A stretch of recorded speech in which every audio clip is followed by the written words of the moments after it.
hanep talagang strategy ng mga buhaya no? Kaya pala nila tinuloy, di ba? Tinuloy na lang nila. Tapos, binitbit pa nila si Trillanes. So, ayun mga pre, tinatawag nitong insektong bakla na to na strategy daw yun ng Quadcom. Na ako'y naniniwala naman. Oo, na kumagat sila sa pain.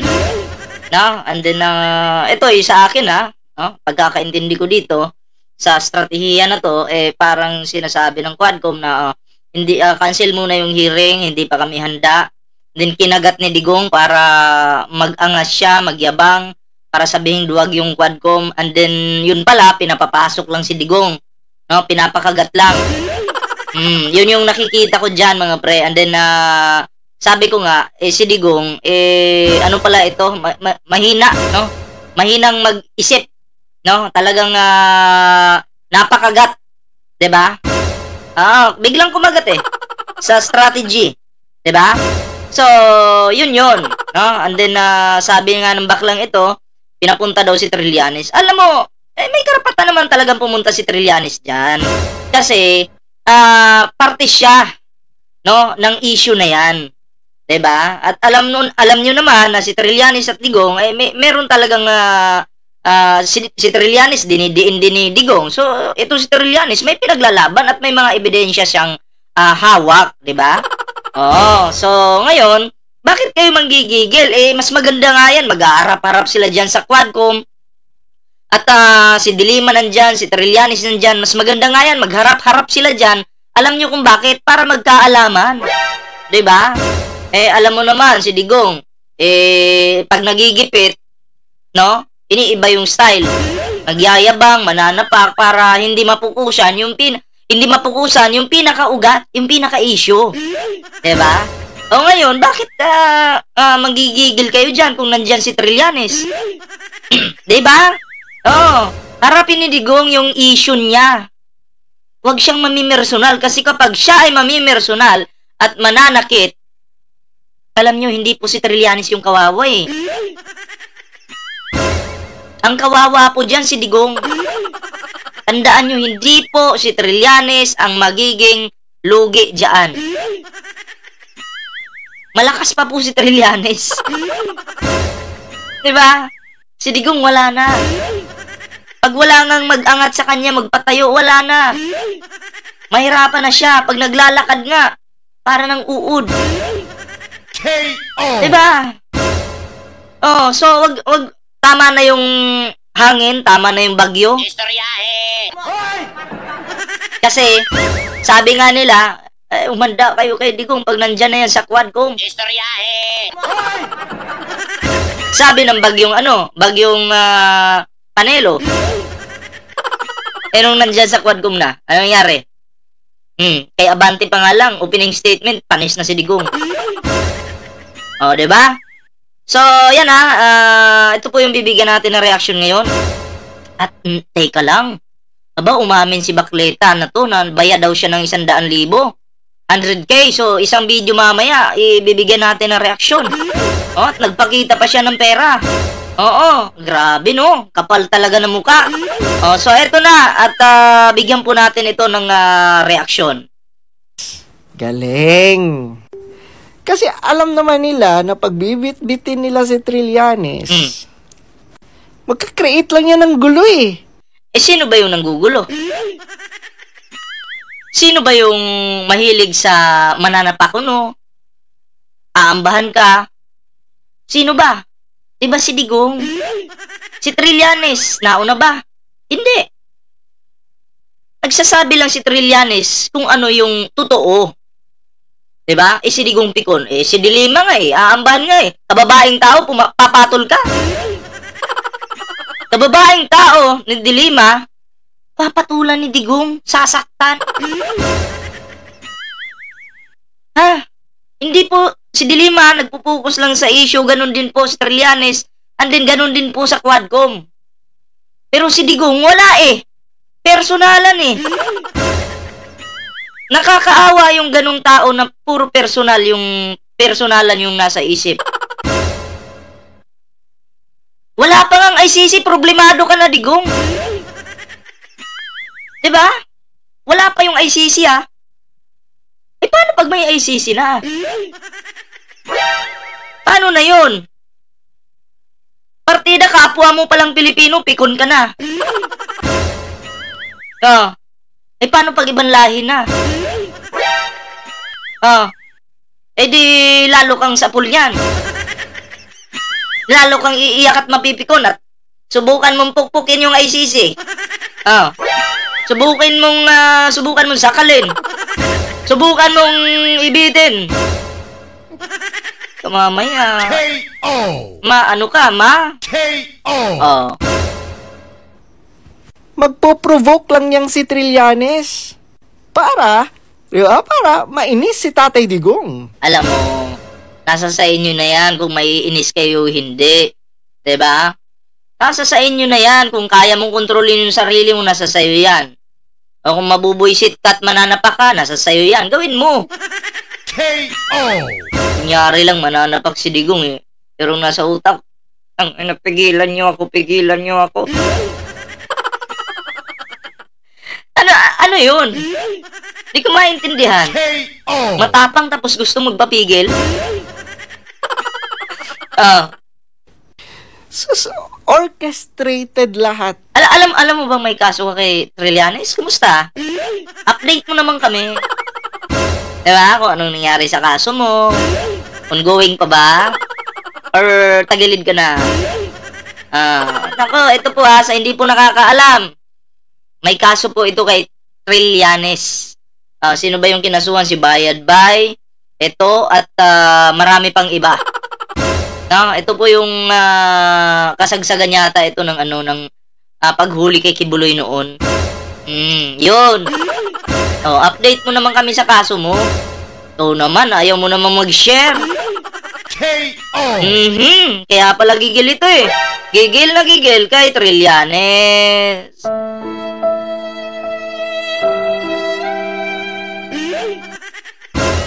Ano ba? No, sa totoo lang, kitang-kita mo, no, gaano kabobo itong mga buwaya.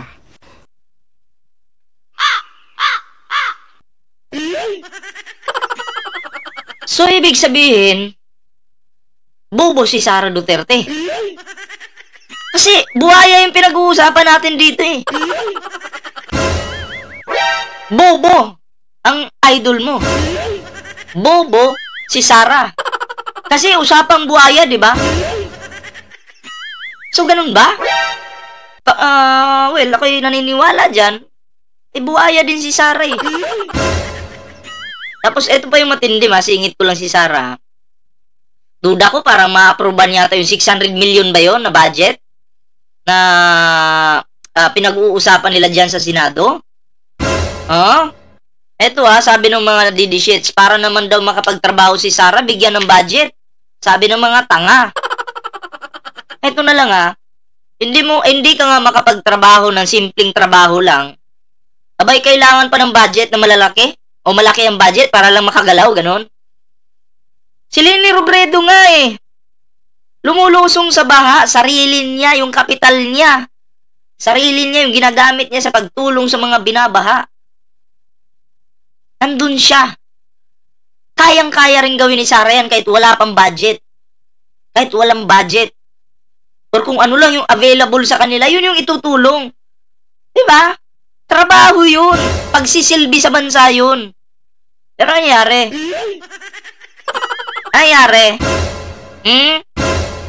Mukhang naghahanap ng budget kasi malapit na eleksyon. Ingat po kayo. Nako, ang hirap niyan. Magsasayang na naman ng budget. Malapit na kasi eleksyon eh. Diba? O baka yung budget na yan, gamitin lang yan sa gobyerno. Kasi anti-government yung ating vice president. Mahirap yun. Wala nang pundo kasi sa kabila eh. Kaya ingat-ingat kayo ha. Kaya ito sila Bato ngayon, todo suporta dyan kay Sara para makakuha ng budget. Todo effort sila sa hearing dyan sa Senado. Sige lang, tuloy nyo lang yan. Sana magkaroon na ng death penalty talaga sa mga taong nangungurakot. Diba? Para patay diretso. Oh. Talagang binitbit nyo talaga si Trillanes. Di nyo kayang kayo lang, no? So, magbibit-bit kayo ng isa pang walang kwenta. Wala palang kwenta eh. Wala palang kwenta si Trillanes sa tingin mo eh. Bakit napikon si Digong? Oh, bakit napikon? Alam mo, kung gugustuhin pumunta ni Trillanes sa Quadcom, hindi siya pwedeng pigilan. At hindi mo pwedeng sabihin binit-bit nila si Trillanes kasi nagkukusa yung tao na pumunta dun eh. Kahit nga si Carbonell, kung gugustuhin niyang pumunta dun dahil may pinaglalaban din siya, pinatay yung kaibigan niya, pwede yun eh. Diba? Oo, Quadcom hearing yan. Lahat ng mga kasali o kasali sa issue, pwedeng pumunta doon. Bubong bakla ito. Palibhasa, nakasuhan. Di na alam yung gagawin. So ngayon mga pre, bigyan natin ng reaksyon itong isang video niya kasi may nag-comment dito, 10K ba per video?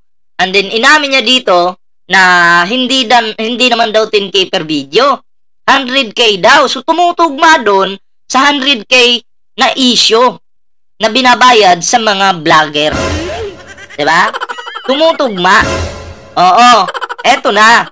Saktong-sakto talaga 100K. Magpapakita pa to ng pera niya ngayon. Na pera ng politiko na binayad sa kanya.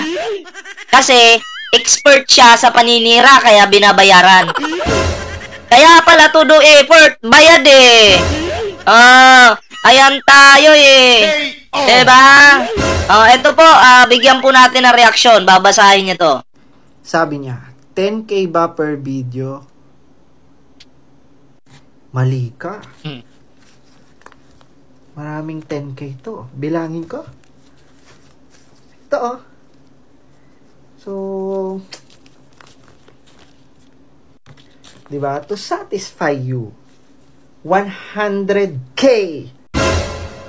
So inamin niya, hindi daw 10K per video, ha? 100K.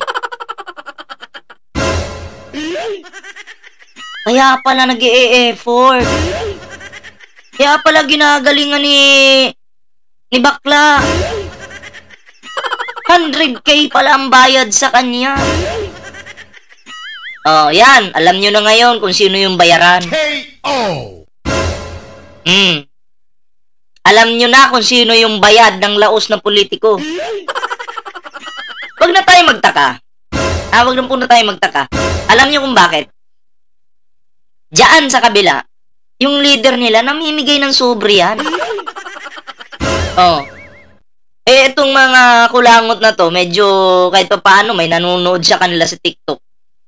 Medyo malawak sila sa TikTok kahit pa paano, 'di ba? So, malaki-laki yung binabayad sa kanila.